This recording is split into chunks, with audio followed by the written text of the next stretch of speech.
Por que esse território é importante para a Rússia? Como ao longo do tempo, Não, pra mim essa tá briga, muito claro essa briga sempre existiu. E na verdade, essa briga não é só entre a ideia de Rússia e Estados Unidos ou Europa e Estados Unidos, mas numa escala ainda maior, num tabuleiro de war ainda maior, é uma disputa entre a potência continental, a maior potência continental e a maior potência marítima da história. Continua sendo a disputa por isso. A disputa por isso e aquela... Essa daqui é a maior potência do mundo? Não, a China é maior que a Rússia. É isso que eu ia falar, porque a gente tá falando dos Estados Unidos e Rússia, mas tem um terceiro player aqui... Que é maior que a Rússia. É? Muito maior. Mas a preocupação, dentro dessa mesma lógica, desse tabuleiro do continental e do marítimo, a China está recriando a sua antiga Rota da Seda. Belt and Road Initiative. Que é um projeto que antes a China se conectava do mundo por dentro. Ela não estava interessada em navegar. A China não curtia isso daqui. Ela que estava focada aqui para dentro. Ela queria... E daqui que os produtos chineses chegavam na Europa, inclusive, pela Rota da Seda. A China está recriando tudo isso daqui. Qual que é essa rota?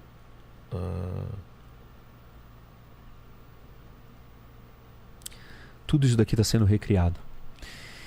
E ao a China recriar isso, ela está se caminhando para o Heartland. Exato. Ou querendo dominar a Ilha Mundo. E se ela fizer isso, ela também vai ter uma riqueza muito grande. Só que a diferença da China é que ela é uma força híbrida. Ela é uma potência continental e ela tem a capacidade de ser uma potência marítima porque ela tem uma costa muito grande. Ela não é uma ilha como isso daqui. Ou isso daqui, ou até isso daqui. Mas ela tem um acesso ao mar real, que é um grande oceano. Que a Rússia, no seu melhor momento, não teve acesso aos grandes oceanos, não teve acesso ao Pacífico, ao Índico ou ao Atlântico. Essa parte não congela, né? Não congela. Agora, daqui congela, além de congelar, eu nem comentei isso. Repara que tem um cerco aqui, ó. Tá vendo? O Japão, o contorno do Japão e a Península Coreana, fazendo isso daqui é um negócio altamente fechável. Você cria um bloqueio aqui, impede, acabou.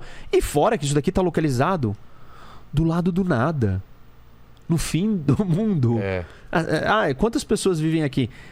Mais de 70% do território da Rússia tá na Ásia.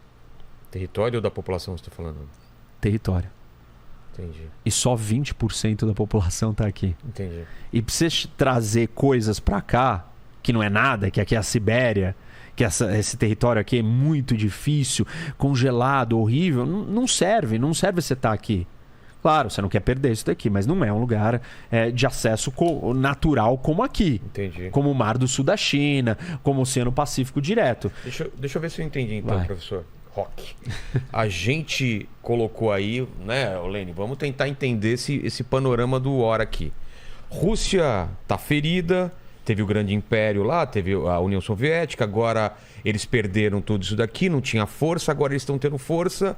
Porque eu imaginava, antes de começar a estudar isso, que era uma coisa mais de ego do que uma necessidade vital para a sobrevivência. A Rússia está brigando pela própria sobrevivência como potência. Se eles abrirem mão dessas coisas, eles vão virar... Eles vão estar sujeitos a decisões que vêm da OTAN. Eles vão estar vulneráveis. Eles levantarem a mão, os caras falam, então vão lá e vai ser fácil de serem dominados, é isso? Isso. E óbvio que nós estamos falando desse tabuleiro que não podemos deixar uma força dominar tudo isso daqui, porque se uma força dominar tudo isso daqui, domina o mundo inteiro. Então, aqui tem um problema para a Rússia. A Rússia vê isso como um problema. Mas o contra-argumento a isso é o seguinte: o projeto russo de ocupação disso daqui é na força. Exato. O projeto de expansão disso daqui não é na força. Exato. Se junta quem quer. Ucrânia, você não quer fazer parte da União Europeia? Tudo bem. Seja feliz aí. Por que até hoje a Ucrânia não... Porque os russos não deixaram. Como? Porque o que acontece com a crise da Ucrânia?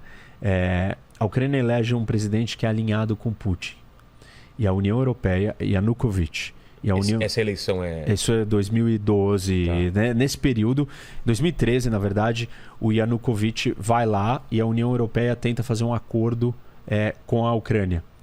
O Putin chama ele e fala assim, opa, não. Aí ele recua. Mas qual que é a força do Putin? Que ele fala, se você fizer isso, eu faço isso? É um aliado dele. Ah, tá. É um amigo dele. Tem relação com ele, com as forças políticas que colocaram ele lá. E aí, quando ele diz isso, o que acontece? A população da Ucrânia, uma parte da população quer estar com o Ocidente. Olharam para o que aconteceu na Polônia, depois que se juntou na União Europeia, e falaram, pô, eu quero isso para mim também. Eu quero fazer parte dessa União Europeia, eu quero ficar mais rico, eu quero prosperidade, eu quero liberdade, eu quero viver de outro jeito. Eu não quero mais viver sendo dominado pelos soviéticos, pelos russos. E sai na rua protestando contra a decisão dele de não negociar com a União Europeia. Isso quando? Isso em 2013. Isso se chama Euromaidan, que são os protestos na praça e derrubam o governo. Antes de derrubar, ele responde com violência, você tem choque, começa a se mobilizar a população, tem um monte de guerrilhas e lutas, e acaba derrubando o presidente, o Yanukovych, e ele foge para a Rússia. Quando cai o governo, é colocado o presidente do parlamento assume como interino, e aí depois nós vamos ter uma nova eleição, enfim, vão criar um novo governo. E aí os russos entendem que isso foi um golpe. Isso foi um golpe contra o seu aliado. Isso é o Ocidente que está manipulando a cabeça das pessoas, as eleições, tudo. Aqui no meu vizinho. No meu quintal, no meu vizinho, e querendo que eu me cercar.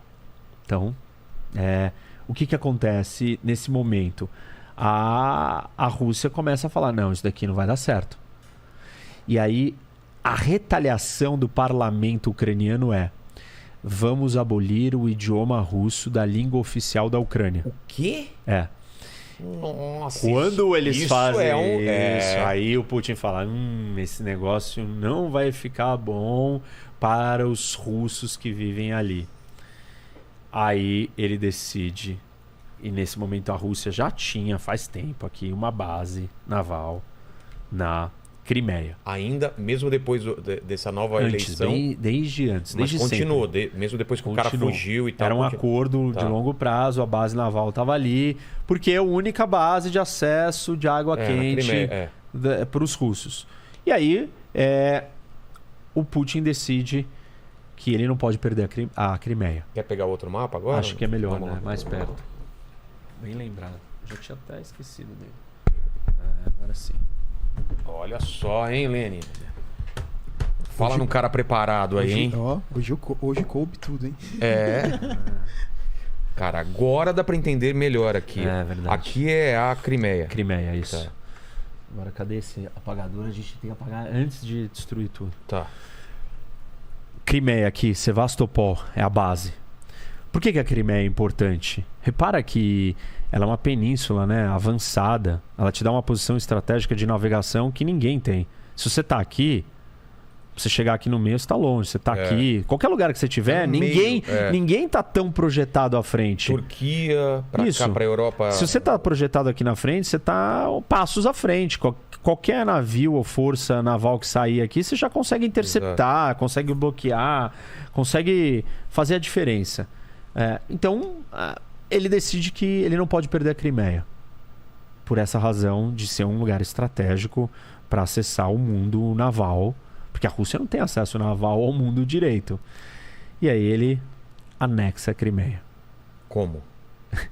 Simplesmente ele coloca... É uma combinação de ações, né? Ele nomeia um prefeito da cidade, um cidadão russo. Aí tem milícias, que são soldados russos que não estão usando uniforme russo, dão suporte. Tem uma base naval russa que os soldados saem com tanques ou veículos blindados nas cidades. E eles fazem um referendo com a população. Desse referendo, a maioria da população era de descendência, etnia e falava russo. Então queria estar com a Rússia. Ah, entendi. A maioria. Mas nem todo mundo pode votar. E você não faz um referendo de um pedaço do país sem incluir o resto do outro país inteiro. Você tem que incluir a Ucrânia inteira. Claro. E não foi o que ele fez. E aí, e mesmo assim o referendo é fraudado e tal. E aí ele acaba criando problemas com a comunidade internacional, porque, pô, isso é uma anexação de um território. Então esse é o primeiro passo. Se eu falei que há 80 anos não acontecia, 2014 aconteceu. Mas não foi uma guerra. Foi ele abocanhar um território e anexar e todo mundo aceitou. Entendi. Então ficou por isso. Isso foi quando? 2014. 2014 e o mundo olhando já meio preocupado. O mundo olhando, preocupado, condenou, não reconheceu, mas isso não muda nada, e impôs um monte de sanções contra a Rússia. Tipo? Sanções econômicas. Sanções do tipo tal banco, os ministros, secretários, oligarcas, pessoas próximas. As sanções atrapalham a economia russa. E isso cria algum problema. Mas na sequência ele não está contente só com isso daqui. Ele em 2014, na sequência, tem uma região aqui no leste da Ucrânia, separatista, ou com muitos russos vivendo ali que querem se separar e aproveitam o momento, não querem, mas são instigados pelo Putin, pela Rússia, aproveitam o momento e começam a entrar em choque com as forças ucranianas. Os russos indiretamente estão apoiando e depois eles acabam intervindo aqui de formas ocultas, soldados não uniformizados. Eu não entendo direito, assim, a Ucrânia é uma coisa misturada, porque você tem russos lá dentro e tem gente que não tá afim não gosta muito dessa influência russa. Então, o exército da Ucrânia é coeso ou mesmo dentro dele tem... Não. Bom, ele é coeso porque eles são com ucranianos que defendem e percebem a sua identidade nacional ucraniana. Entendi. Existem soldados e militares ucranianos que desertam no meio dessa história toda? Vários. Ah, tá. O general aqui da Crimeia, quando a Rússia anexou, ele mudou de lado. Os russos viraram e falaram pra ele: olha, te pago mais e te dou passaporte e cidadania russa. Ele falou: tá bom. Beleza. E vários fizeram isso. Entendi. E os russos incentivam eles a fazerem isso. Por que tem russo em todos esses lugares? Por causa da Guerra Fria da União Soviética, que ocupou todos esses territórios. Desde aquela época. Os soviéticos, eles planejaram a inserção de russos em todos esses lugares para fragmentar, para enfraquecer, para ter um olhar deles ali dentro. Tiraram gente daqui. Os russos tiraram o povo tártaro, que são povos de origem turca, muçulmana, da Crimeia. Quando eles anexam a Crimeia lá atrás, em 1700 e pouco, eles já retiram o povo original daqui. Então isso acontece, essas engenharias sociais acontecem ao longo de todo o território. Eles mudam as fronteiras. Ele pegou a Crimeia e deu para a Ucrânia. Colocou na Ucrânia, porque a Ucrânia era parte da União Soviética. Então tanto fazia estar na Ucrânia ou estar com a Rússia. Entendi. Aí quando veio a independência, ele falou: não, mas a Crimeia era minha antes. Mas bom, agora já era, você perdeu. Bom, mas aí começa o problema aqui nessa região. Essa região separatista, ela tá querendo se juntar à Rússia. E aí, desde 2014, os confrontos continuam. O episódio mais marcante, talvez, que chamou a atenção do mundo para isso, foi quando o avião da Malaysian Airlines, lembra? Foi abatido e caiu. Aliás, eu estava em Moscou quando isso aconteceu. E eu até dei várias entrevistas. Fazendo lá, velho? Tava visitando. Tá. Mas aí aconteceu um negócio. Nossa. Eu entrei ao vivo em todos os veículos. Eu entrei transmitindo o que estava acontecendo ali. Abateram e derrubaram o avião. E quem que derrubou? Armamento russo na mão desses rebeldes que são ucranianos, que falam russo, de etnia russa, ligados com os russos, que queriam fazer parte, queriam pegar esse território deles e se juntar com a Rússia, estimulados e incentivados pelo Putin, pela Rússia. O que acontece? Isso daqui fica desse jeito. A Rússia dominou a Crimeia. Aqui não evolui, mas quem tem controle do território são os separatistas, né? E aí, de repente, em abril do ano passado, o Putin começa a trazer soldados para a fronteira. Fazer as tais manobras, os exercícios militares. Ele tira do resto das outras fronteiras? Tira aqui até da Sibéria e traz gente pra cá.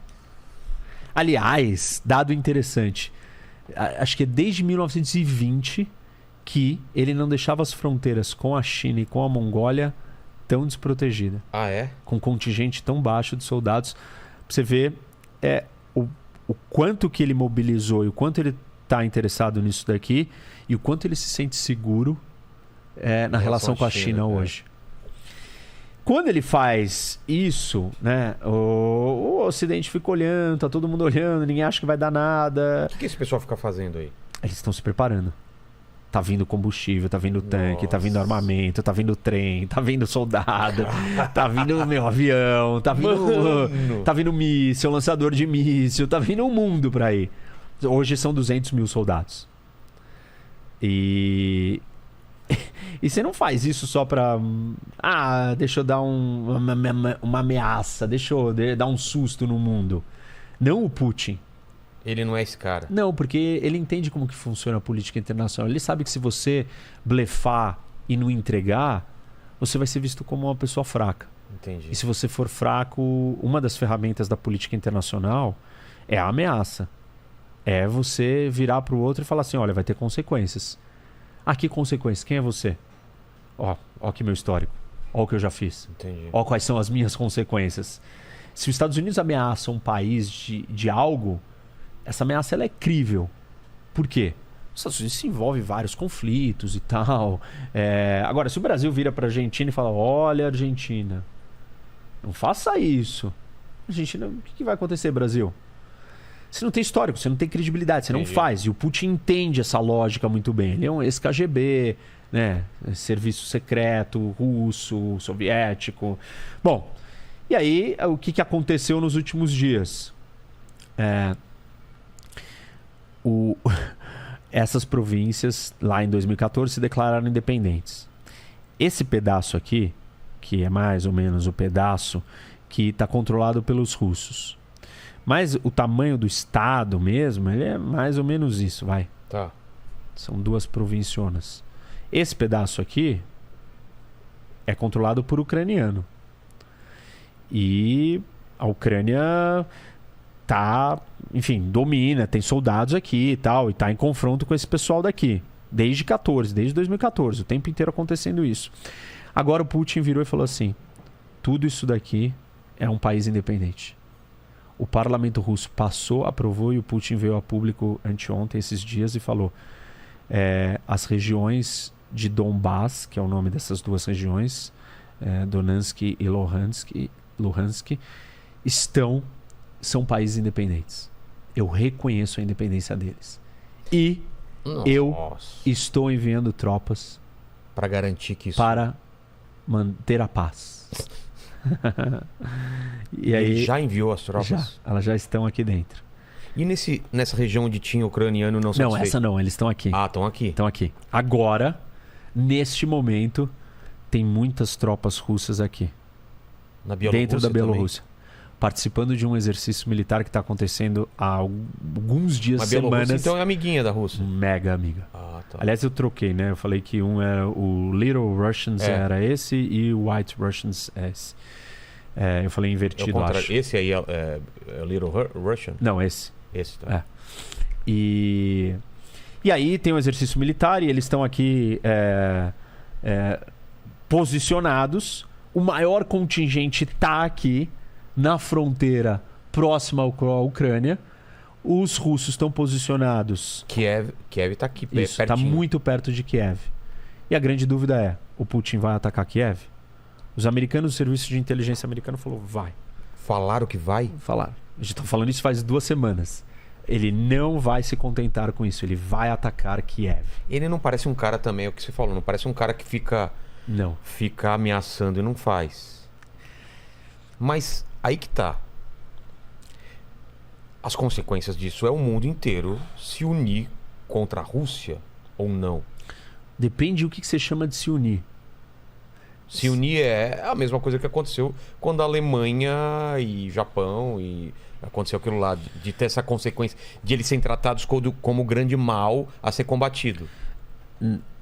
Nem a Europa. Você entendeu? Entendi. Nem a Europa nem os Estados Unidos colocarão nenhum soldado aqui para defender a Ucrânia. Por quê? Porque eles não estão preparados para entrar numa terceira guerra mundial pela Ucrânia. Basicamente isso. Eles não se prepararam durante os anos? Não, eles não querem fazer uma terceira guerra mundial pela Ucrânia. Ninguém quer? Não. Os europeus menos ainda. Eles vão assistir acontecer isso. Bom, mas isso é vão recriminar. Isso é uma repetição da história.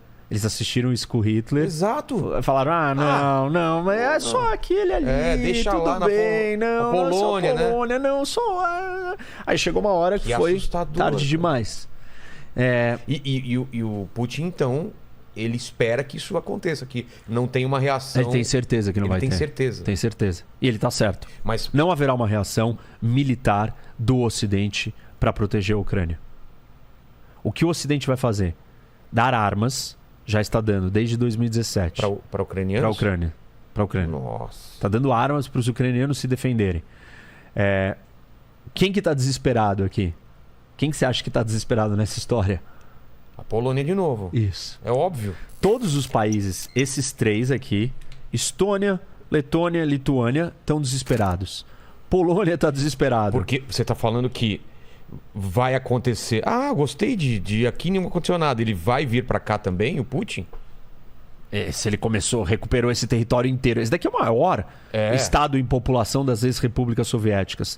De todas as ex-repúblicas soviéticas, o Cazaquistão é maior em tamanho. Mas não é em população, a Ucrânia é maior. São mais de 40 milhões de pessoas aqui. A Ucrânia é o primeiro, é a mais importante a ser recuperada. Mais importante. E ela é mais chave, porque o Putin disse no discurso dele de 2 dias atrás que ele falou? Que não existe nação, país ucraniano independente.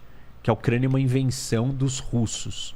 Dos russos? Dos soviéticos, dos russos. Que esse país não existe, que eles são irmãos e que eles são russos. Na verdade, que não existe diferença entre russo da Rússia e russo, por isso que é White Russians ou russos brancos pequenos russos, é tudo russo. Isso daqui é tudo russo para ele. Só que ele ignora que existe um idioma, uma cultura, uma história, uma identidade nacional de um povo que foi dominado em momentos pelo Império Polonês, por vikings, por mongóis, por todo tipo de gente. O que a grande preocupação aqui? Como que isso vai acontecer? Primeiro, né? O que ele vai fazer em Kiev? Ele vai entrar em Kiev, ocupar, derrubar o governo e sair? Se ele fizer isso, aí volta um outro governo depois, ele não tem controle sobre o país. Se ele vier ficar e entrar em Kiev, ele vai ficar numa guerra urbana. E uma guerra urbana numa cidade desse tamanho, num país que não quer ser dominado pela Rússia, é uma guerra de guerrilha. Sangrenta e... interminável. Interminável. Porque ela não acaba. Você vai ter que exterminar todo mundo para acabar. Enquanto tiver 100 ucranianos ali lutando, é um sniper, né? Um atirador no alto de um prédio, dá um tiro no tanque, explode um tanque. Carro-bomba. É guerrilha, é assimétrico o conflito. E aí Mas a Rússia as baixas são altíssimas. A Rússia não quer isso. Assim, se ele estiver caminhando para isso, é uma loucura. Ele está num outro nível de loucura. Você acha que não é isso que ele vai caminhar para? Eu acho que não tem como. Só que ninguém conseguiu entender o que ele quer fazer com Kiev, se ele não vai fazer isso. Tem gente que tá aventando a possibilidade de ele entrar, derrubar, sair, fazer um cordão em volta da cidade. Isolar a cidade por fora e não ficar na guerra urbana. Sei lá. Nossa. Outra possibilidade é ele só vai anexar essas províncias aqui do leste da Ucrânia. Ou, eu tenho dito isso daqui também, ele vai vir aqui criar um corredor para pegar por terra a Crimeia. Porque a Crimeia, ela não tem ligação por aqui, tá certo? Que ele colocou uma ponte depois de 14, mas a conexão com o continente está aqui. E para ele fazer isso, ele ocuparia esse território, controlaria isso daqui, e aí é um jeito da Rússia acessar a Crimeia, direto por terra. E de quebra ele também pegaria essas duas províncias. Me parece mais uma segunda etapa dessa situação é ele vir aqui e se juntar... Com a Moldávia? É. Também é... Porque aí tem um problema na Moldávia. Tem um território aqui que chama Transnistria. Transnistria. Que tá aqui, ó. Que é ocupado pelos russos. Fronteira com a Ucrânia. Que teve uma disputa dentro da Moldávia, os russos entraram, ajudaram os separatistas, ocuparam, então tem tropas lá. Pra quê? Pra evitar que a Moldávia se junte com o Ocidente, pra influenciar o que acontece aqui dentro, pra evitar que esse acesso aqui do Mar Negro por cima, que chama Gap da Bessarabia, que a Moldávia era Bessarabia antes, que é o Gap da Bessarabia, que é um corredor aqui que conecta, porque o corredor aquele corredor do norte da planície europeia, ele vem aqui por cima e aí ele se divide aqui e desce aqui ao lado dos Cárpatos, porque os Cárpatos, né, estão vindo aqui por aqui. Também não tem nada natural que impeça esse corredor. Isso, e na verdade esse corredor ele serve muito mais para chegar no Mar Negro. Tá. E ele é estratégico importante. E aí se ele fizer isso, ele corta o acesso da Ucrânia ao Mar Negro. Aí ele transforma a Ucrânia em um país sem saída para o mar. Todo isolado. Totalmente problemático, difícil, mas não vai ser muito fácil sobreviver. Então essa são as possíveis opções dele. Ou ele não vai para Kiev e só lida com esse pedaço aqui e tudo bem. Eu acho que para Kiev é uma coisa, pelo que você está me falando, é uma jogada muito arriscada para ele, né? Muito, mas assim, todos os serviços de inteligência do Ocidente dizem que ele irá invadir Kiev. Hoje, o presidente da Ucrânia declarou estado de emergência no país e convocou todos os reservistas. Toda a população parou e ninguém mais trabalha e o país inteiro está mobilizado para a guerra. Porque você tem que se concentrar e se preparar para a guerra, porque eles acham que a invasão é iminente. E ele está sendo orientado e guiado pelo Ocidente, tentando ajudar, pelo menos com informação. Como se começa uma guerra desse jeito? Primeiro ele vai atacar com mísseis. Porque ele vai destruir as baterias antiaéreas e a força aérea ucraniana do que restou. Que já não é grande coisa, mas ele vai atacar as bases militares. Ele sabe onde elas estão localizadas, ele vai bombardear com mísseis e vai destruir o exército ucraniano antes dele se mover. Depois ele vai vir... vai exercer uma superioridade, comando e domínio aéreo. E depois ele vai vir por terra. Como que faz esse domínio aéreo? Uma vez que você não tem mais força aérea do outro país, você... Não tem antimíssil. Não tem antimíssil, você controla o espaço aéreo e você vai ficar voando, sobrevoando, vendo o que está acontecendo ali. E você vai ter superioridade aérea para ajudar suas forças terrestres que estão avançando por terra. E aí ele vai vir por terra...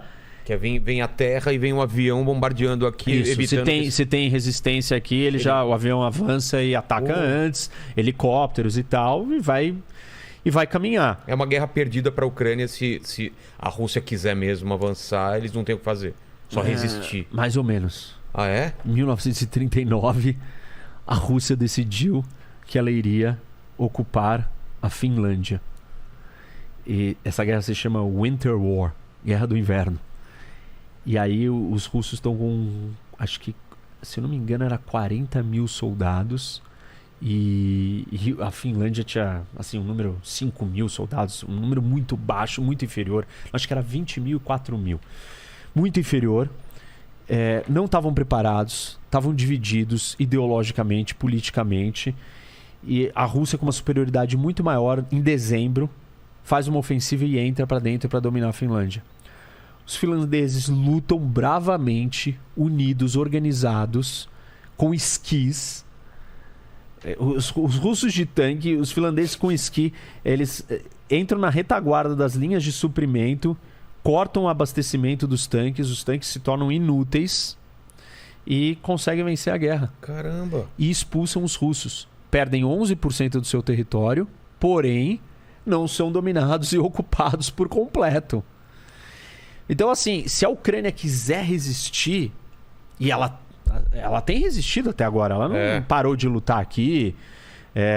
Eles têm um exército menor. Os números oficiais falam que a Rússia tem 3 milhões de soldados, se você contar os reservistas. Né? Então ela convoca 3 milhões, tem 1 milhão no exército pronto. E A Ucrânia tem quase 300, por volta de 300 mil, e chamando os reservistas 3 milhões. Mas aí tem gente que está dizendo, ou existem outros falando, não, ele tem 3 milhões também, se chamar todo mundo, mobilizar o país inteiro e tal. E aí a gente tem que levar em consideração questões como o moral das tropas. Os russos estão lutando pelo quê? Pela anexação de um território a mais? E os ucranianos estão lutando pelo quê? Pela sua casa, pela sua terra. Então, supostamente, ele vai lutar com mais afinco. Existe uma superioridade militar russa incontestável, obviamente. Mas como que os russos vão ler esse movimento do Putin? Eles vão entender que esse movimento é legítimo? O Putin, tudo que ele faz, tem sempre um grande teatro por trás. Então, ele prepara coisas para parecer de um jeito. Ele não simplesmente vai e faz. Na Crimeia, ele preparou. Teve um referendo. Falou, não, os russos da Crimeia que quiseram. Tem sempre tem um grande show. E esse show faz parte da motivação dos russos que estão aqui dentro e dos russos dentro da Rússia. Para criar as razões pelas quais ele está fazendo isso. Entendi. E o Ocidente tem falado que ele está preparando, né, ações fictícias para dizer. Muitas das coisas já aconteceram aqui. Ele disse que encontrou uma cova com vários ucranianos russos mortos e que aconteceu um genocídio. Ele disse que os ucranianos atacaram. Os ucranianos falaram, nós não vamos atacar. E realmente os ucranianos não vão querer provocar. Eles sabem o que está em jogo aqui. Mas aí ele simula uma situação. Eu não sei se ele já está pronto para ir direto para um ataque a Kiev sem simular alguma outra coisa. Pode ser pode ser que ele simule alguma coisa muito maior ainda do que a gente já viu até o momento. Um falso ataque aqui na Bielorrússia, por exemplo. False flag, um falso ataque para isso. Para ter a Bielorrússia virou e falou assim, olha, os russos podem ficar aqui quanto tempo eles quiserem. E nesses exercícios militares, em 2014 também aconteceu isso, os russos botaram em alerta e em operação o seu arsenal nuclear para dar um recado para o mundo. Eu tenho bombas atômicas, não se metam nessa guerra, ela é minha e eu vou usar essas armas.